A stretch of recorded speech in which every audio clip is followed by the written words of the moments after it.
Bé, molt bon dia, benvinguts i benvingudes a la primera jornada d'activitat física, esport i acció social.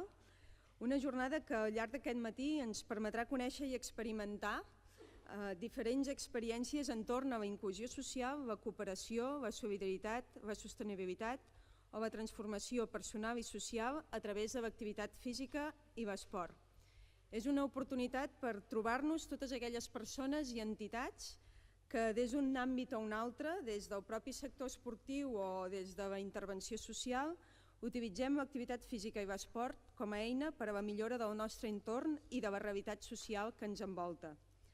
Per donar inici a la jornada, passo la paraula al director de l'INEF de Catalunya, el senyor Jordi Solà. Bon dia a tothom, benvingudes i benvinguts a l'INEF.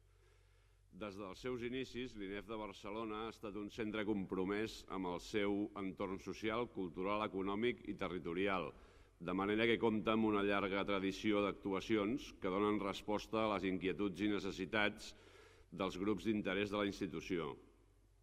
A partir del 2008, aquest compromís es vol consolidar i integrar en la dinàmica organitzativa pròpia del centre a través de la creació del projecte de responsabilitat social a l'INEF de Barcelona. Aquesta jornada s'emmarca dins d'aquest projecte. Els centres universitaris, així com les entitats esportives, com a actors socials, tenen un paper clau en la transformació i millora de la societat.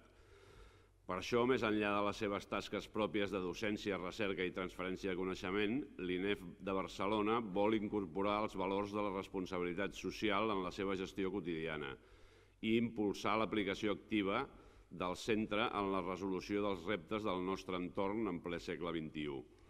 Amb aquesta visió, aquesta jornada pretén analitzar i comprendre el potencial de l'activitat física i l'esport com a eina de transformació social.